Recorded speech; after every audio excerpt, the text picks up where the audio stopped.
नमस्कार दोस्तों, आप सभी का इस चैनल पे स्वागत है। तो आज मैं बात करूंगा क्लाम टेक्सटाइल इंडस्ट्री के बारे में। तो सबसे पहले मैं शेयर को एनालिसिस करूंगा और इस कंपनी का जो राइट इशू है उसके बारे में भी बात किया जाएगा। यानी इस वीडियो में क्लाम टेक्सटाइल लिमिटेड से जो राइट इशू आया उसको हम काफ़ी ज़्यादा विस्तार से बात किया जाएगा और कंपनी का जो फंडामेंटल है वे क्या है, कंपनी का बिजनेस मॉडल है वे क्या है। तो आपका जो जवाब है मैं वे बारी बारी से सारा का सारा जो इसका जो आंसर है मैं आपको इस शेयर में पूरी तरह से एनालिसिस करके दे दूंगा और फिर आपके ऊपर है कि इस शेयर में आपको इन्वेस्ट करना है कि नहीं करना है। तो वीडियो स्टार्ट करने से पहले जिन्होंने भी चैनल को सब्सक्राइब नहीं किया है वे चैनल को जल्दी से सब्सक्राइब कर ले। तो देखिए, तो सबसे पहले हम कंपनी के राइट इशू के बारे में बात करते हैं। देखिए, जो कंपनी का जो राइट इशू है यानी अगर क्लाम टेक्सटाइल लिमिटेड के अगर आपके पास अगर 30 शेयर है तो उसके बदले में आपको 7 शेयर मिलेगा। कन्फ्यूजन मत रखिएगा। यानी क्लाम टेक्सटाइल लिमिटेड में अगर आपके पास 30 शेयर है तो उसके बदले आपको 7 शेयर मिलेगा और जो कंपनी का जो फेस वैल्यू है वे 2 रुपीज़ होगा और जो प्रीमियम है वे 8 रुपीज़ होगा। यानी जो राइट इशू है वे आपको 8 रुपीज़ के ऊपर आपको मिल जाएगा, इसका ये प्रीमियम है। देखिए, जब क्लाम टेक्सटाइल में जब राइट इशू का जब अनाउंसमेंट हुआ था तो उस समय जो कंपनी है वे 21 रुपया 70 पैसे पे ट्रेड कर रही थी। बट जैसे ही राइट इशू का अनाउंसमेंट होता है कि इसका जो राइट इशू है वे आपको 8 रुपीज़ पे मिलेगा तो जो कंपनी का जो प्राइसेस है वे लगातार नीचे की तरफ गिरता ही जा रहा है। ठीक है, और देखिए, अगर जिन्होंने भी इस शेयर्स को परचेज किया है यानी जो इस कंपनी का जो एक्स राइट डेट है वे 2 जून है, 2 जून 2022 है और जो कंपनी का जो रिकॉर्ड डेट है वे 3 जून 2022 यानी 2 और 3 जून बीत चुका है। तो अगर आप इस कंपनी में अगर 1 जून को यानी अगर आप इस कंपनी में 1 जून को अगर आपने शेयर खरीदा होगा तो ये आपको 30 के बदले 7 मिलेगा। मैं बात कर रहा हूँ T+2 डे की बात कर रहा हूँ। अगर मैं T+1 डे की अगर मैं बात करूँ तो यानी 2 जून को होगा। अगर T+2 डे की अगर मैं बात करूं तो 1 जून। यानी जो भी आपका जो डाउट्स है वे मैं क्लियर कर दिया। अगर T+2 के हिसाब से अगर करता है तो 1 जून को आपके पास शेयर होना चाहिए। अगर T+1 डे के अनुसार करता है तो 2 जून को भी अगर आपने शेयर खरीदा होगा तो ये आपको मिल जाएगा। बट अगर आपने 1 जून को अगर शेयर खरीदा होगा तो आप बिल्कुल निश्चिंत रहे, आपको घबराने की ज़रूरत नहीं है। आपको 30 के बदले 7 शेयर ज़रूर मिलेगा। ठीक है, ये तो हमने बात कर लिया। तो अब आइए हम बात करते हैं कि जो कंपनी का जो बिजनेस मॉडल है वे क्या है। बट याद रखिएगा, जब कंपनी का जब राइट इशू का जब अनाउंसमेंट हुआ था तो 22 रुपये पे ट्रेड कर रहा था। बट अभी जो कंपनी का जो अभी करंट मार्केट प्राइस है वे 13 रुपया 40 पैसे के ऊपर ट्रेड कर रहा है। तो जो कंपनी है तो जो कंपनी का जो बिजनेस है वे क्या है। देखिए, जो क्लाम टेक्सटाइल लिमिटेड है वे कॉटन यार्न का मैन्युफैक्चरिंग करती है, डाइड यार्न का मैन्युफैक्चरिंग करती है, grey fabric and died fabric का मैन्युफैक्चरिंग करती है और साथ में जो ये कंपनी है ना वे हाइडल एंड सोलर एनर्जी से इलेक्ट्रिसिटी का जनरेशन भी करती है। यानी जो ये क्लाम टेक्सटाइल्स लिमिटेड है इस कंपनी का 2 बिजनेस है। पहला जो बिजनेस है वे टेक्सटाइल इंडस्ट्री हो गया। टेक्सटाइल इंडस्ट्री उसको बोलते हैं जहाँ पर कपड़े बनाती है और ये इलेक्ट्रिसिटी का जनरेशन भी करती है और इसको मार्केट में ये लोग बेच भी देती है। यानी कंपनी का अगर एक तरफ से अगर थोड़ा अगर लॉसेज होगा तो दूसरी तरफ से आपका रिकवर कर देगा। तो ये जो कंपनी है वे बहुत ही एक शानदार कंपनी है और जब से ये लिस्टिंग हुआ है तो इस कंपनी ने 5000% से भी ज़्यादा का रिटर्न दे चुका है। चौंकिएगा मत, 5000% से भी ज़्यादा का ये इसने कंपनी अभी तक रिटर्न दे दिया है। तो चलिए हम डीपली इस शेयर को एनालिसिस करते हैं। तो देखिए, जो कंपनी का जो मार्केट कैप है वे देखिए एक छोटी कंपनी है 71 करोड़ का इसका मार्केट कैप है और इसका जो प्रॉफिट अर्निंग रेशियो है वे 5.62 है। इसका रिटर्न ऑन कैपिटल एम्प्लॉयड की बात किया जाए तो 10.7% है। अभी इस कंपनी का जो करंट मार्केट प्राइस है वे 13 रुपया 40 पैसा है और पिछले दिन 13 रुपया 15 पैसा था। और जो कंपनी का जो बुक वैल्यू है वे 40 रुपीज़ है। रिटर्न ऑन इक्विटी की बात किया जाए तो 6.14% है। अगर मैं इसके 52 वीक हाई की अगर मैं बात करूं तो 23 रुपीज़ 30 पैसा है और 52 वीक अगर मैं लो की बात करूं तो 9 रुपीज़ 33 पैसा है। जो कंपनी आपको किसी भी तरह की डिविडेंड नहीं देती है, डिविडेंड देती भी है तो 10 पैसा 20 पैसा 60 पैसा, यह कोई डिविडेंड नहीं है। अगर मैं फेस वैल्यू की बात करूं तो 2 रुपीज़ है। तो चलिए, तो जो कंपनी है तो कंपनी के अंदर क्या पॉजिटिव न्यूज़ है और क्या निगेटिव न्यूज़ है। देखिए, जो कंपनी का जो पॉजिटिव न्यूज़ है वे अपने बुक वैल्यू के कंपेयर में 0.35 टाइम्स पे ट्रेडिंग कर रही है और जो कंपनी का जो ये क्वार्टरली रिजल्ट है वे काफ़ी अच्छा आ रहा है। तो ये सब कंपनी के अंदर पॉजिटिव न्यूज़ है। बट देखिए, जब कंपनी के अंदर कुछ निगेटिव न्यूज़ भी है तो कंपनी का जो सेल्स ग्रोथ है वे लास्ट का अगर मैं 5 साल का देखूं, कितने का 5 साल, तो इस कंपनी का जो 5 साल का जो सेल्स ग्रोथ है वे काफ़ी ज़्यादा पुअर है, 9.33% है। और कंपनी का जो रिटर्न ऑन इक्विटी है लास्ट के 3 साल में, तो जो कंपनी का जो रिटर्न ऑन इक्विटी है अगर लास्ट के अगर 3 साल में अगर देखा जाए तो -1.19% का रिटर्न है। यानी जो कंपनी का जो सेल्स ग्रोथ है वे थोड़ा सा पुअर है 5 साल में, और जो लास्ट का अगर 3 साल देखा जाए तो वे भी थोड़ा सा खराब है, -1.19% का निगेटिव रिटर्न है। तो ये अच्छी बात नहीं है। तो चलिए, तो जो कंपनी का जो सेल्स है और क्या प्रॉफिट है इसके बारे में भी हम लोग देख लेते हैं। देखिए, जून 2019 में मैं क्वार्टरली बेसिस की मैं बात कर रहा हूँ। जून 2019 में जो कंपनी का जो सेल्स था वे 73.53 करोड़ का सेल्स था और जो नेट प्रॉफिट था वे 205 लाख का था। सितंबर 2019 में जो कंपनी का जो सेल्स है वे 59.64 करोड़ का सेल्स है और इसका जो नेट प्रॉफिट था वे -256 लाख, यानी 256 लाख रुपया का लॉसेज में थी कंपनी। दिसंबर 2019 में जो कंपनी का जो सेल्स था वे 80.21 करोड़, यानी जो सेल्स की मैं बात कर रहा हूँ वे करोड़ में बात कर रहा हूँ और नेट प्रॉफिट में लाख्स में बात कर रहा हूँ। तो दिसंबर 2019 में जो कंपनी का जो सेल्स था वे 80.21 करोड़ का सेल्स था और इसका जो नेट प्रॉफिट था वे 325 लाख की लॉसेज में थी।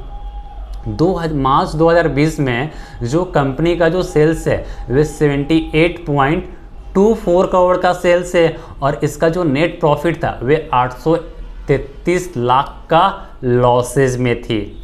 जून 2020 में कंपनी का जो सेल्स है वे 25.52 करोड़ का सेल्स है और ये जो लॉसेज है 11.43 करोड़ की लॉसेज में है कंपनी।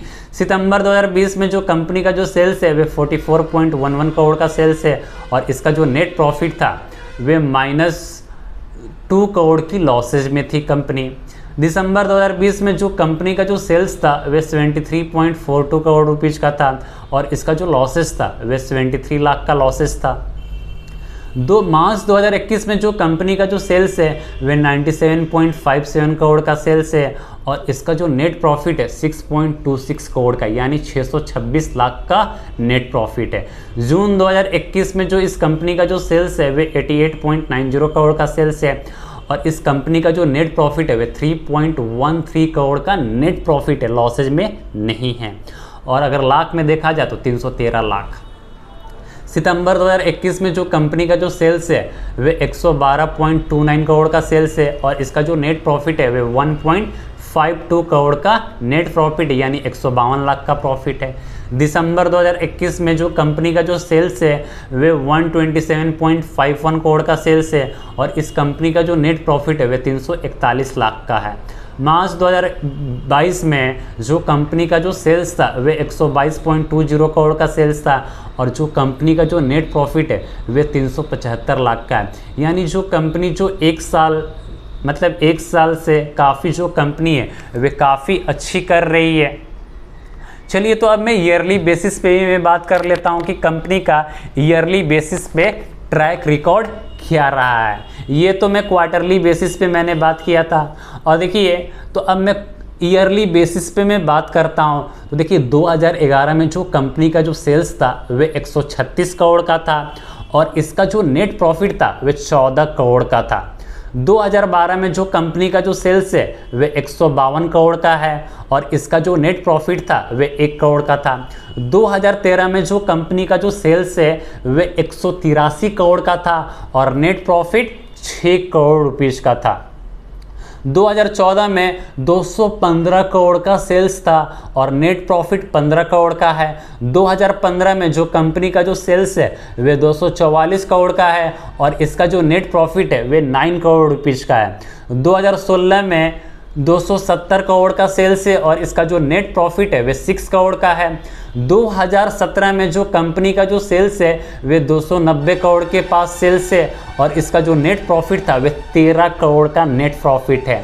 2018 में जो कंपनी का जो सेल्स है वे 313 करोड़ का सेल्स था, और जो कंपनी का जो नेट प्रॉफिट था वे 16 करोड़ का था। 2019 में जो कंपनी का जो सेल्स है वे 311 करोड़ का सेल्स है, और इसका जो नेट प्रॉफिट है वे 7 करोड़ का नेट प्रॉफिट है। लॉसेज में नहीं है कंपनी ईयरली बेसिस पे अभी तक। 2020 में जो कंपनी का जो सेल्स था वे 292 करोड़ का सेल्स था, और जो कंपनी यहाँ पर थोड़ा सा मुझे अपसेट किया, और 2020 में जो इस कंपनी का जो लॉसेस था वे 12 करोड़ का लॉसेस था। 2021 में जो कंपनी का जो सेल्स है और नीचे की तरफ गिर गया, और 2021 में जो कंपनी का जो सेल्स था वे 241 करोड़ का सेल्स था, और जो कंपनी है वे लॉसेज में थी, 8 करोड़ की लॉसेज में थी कंपनी। 2022 में जो कंपनी का जो सेल्स है वे 451 करोड़ हो गया, यानी जो सेल्स है 2021 के कंपेयर में वो डबल हो गया। तो 451 करोड़ रुपीज़ का सेल्स हुआ 2022 में, और जो नेट प्रॉफिट है वे 12 करोड़ का, यानी इस जो कंपनी ने वे दिल खुश कर दिया। यानी 2011 से लेकर 2022 में तो जो कंपनी का जो लॉसेस था बस 2020 और 2021 में लॉसेस था, यहाँ पर थोड़ा सा मुझे निराश किया था, बट 2022 में जो निराशा था उसको ये कंपनी ने पूरी तरह से दूर कर दिया है, क्योंकि जो कंपनी का जो सेल्स है वे काफ़ी ज़्यादा बड़ा है। कंपनी का अगर सेल्स ग्रोथ देखा जाए तो टर्म टू टर्म ये काफ़ी ज़्यादा बड़ा है, 87% से बढ़ा जाए, और जो कंपनी का जो कंपाउंडेड प्रॉफिट ग्रोथ अगर टर्म टू टर्म की मैं बात करूँ तो 259% का है। अगर लास्ट एक साल की अगर मैं CAGR की बात करूं तो 40% है, और एक साल में रिटर्न ऑन इक्विटी की बात करूं तो 6% का रिटर्न है। तो देखिए जो कंपनी के पास जो रिजर्व्स है और वे कर्जा कितना, देखिए जो कंपनी के पास 2011 में जो रिजर्व्स था वे 32 करोड़ का है, 2012 में 33 करोड़ का रिजर्व था, 2013 में 40 करोड़ का रिजर्व है, 2014 में 54 करोड़ का रिजर्व था, 2015 में 63 करोड़ का रिजर्व है, 2016 में 68 करोड़ का रिजर्व है, 2017 में 140 करोड़ का रिजर्व है, 2018 में 204 करोड़ का रिजर्व है, 2019 में 210 करोड़ का रिजर्व है, 2020 में 197 करोड़ का रिजर्व है, 2021 में 190 करोड़ का रिजर्व है, और 2022 में 203 करोड़ का रिजर्व है। और कंपनी की अगर मैं कर्जे की बात करूं तो 2011 में 130 करोड़ का कर्जा था, 2012 में 145 करोड़ का कर्जा था, 2013 में 144 करोड़ का कर्जा है, 2014 में 273 करोड़ का कर्जा है, 2015 में 286 करोड़ का कर्जा है, 2016 में 307 करोड़ का कर्जा है, 2017 में 329 करोड़ का कर्जा है, 2018 में 317 करोड़ का कर्जा है, 2019 में 318 करोड़ का कर्जा है, 2020 में 315 करोड़ का कर्जा है, 2021 में 340 करोड़ का कर्जा है, और 2022 में 310 करोड़ का कर्जा है। यानी कंपनी का जो रिजर्व है अभी का 203 है, बट इसके ऊपर जो लोन है वे काफ़ी ज़्यादा है, 310 करोड़ का कर्जा है। तो यानी देखा जाए तो कंपनी के पास तो रिजर्व तो 203 करोड़ का है, और इसके पास जो कर्जा है वह कितना है, 310 करोड़ का है। यानी अगर रिजर्व में अगर दे भी देता है सारा का सारा, तो तब भी इस कंपनी के ऊपर लगभग 107 करोड़ का कर्जा अभी भी बैठता है। ठीक है, और कंपनी का जो प्रमोटर्स के पास जो होल्डिंग है वे 52.69% का प्रमोटर्स के पास होल्डिंग है, और जो डोमेस्टिक इंस्टीट्यूशनल इन्वेस्टर होते हैं तो उनके पास 0.15% का स्टेक है। गवर्नमेंट के पास कोई भी स्टेक नहीं है। अगर पब्लिक के पास देखा जाए तो 47.16% का स्टेक है। और ये जो कंपनी है, अगर मैं एक दिन की अगर मैं बात करूं तो 0.37% डाउन है। अगर मैं 5 दिन की बात करूं तो 12% डाउन है। अगर मैं 1 महीने की बात करूं तो 21% डाउन है। अगर मैं 6 महीने की बात करूं तो 12% डाउन है। अगर मैं ईयर टू डेट की बात करूं तो 25% डाउन है। अगर मैं 1 साल की बात करूं तो 40% का पॉजिटिव रिटर्न है। मैं 5 इयर्स की बात करूं तो 43% डाउन है।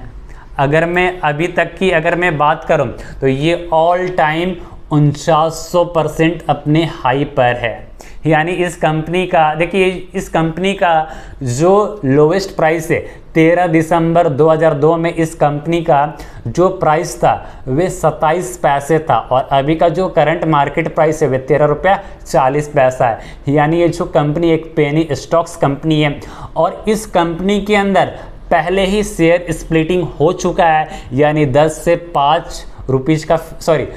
से 2 रुपीज़ का फेस वैल्यू हो चुका है, और कंपनी ने समय समय पर बोनस शेयर्स का भी अनाउंसमेंट किया गया है। तो कंपनी का जो अभी का जो लो है वे 27 पैसे का है। अगर मैं ऑल टाइम अगर मैं हाई की बात करूं तो लगभग 30 रुपया ऑल टाइम हाई है। यानी 2002 से लेकर 2022 तक की मैं बात कर रहा हूं। और 2018 के बाद इस कंपनी का जो लो था वे 4 रुपया 61 पैसा है। तो देखिए, तो हमने सारा का सारा एनालिसिस कर लिया। देखिए, अभी इस कंपनी का राइट इशू आया है, तो इस शेयर में हमें अभी काफ़ी ज़्यादा भयंकर गिरावट देखने को मिलेगा।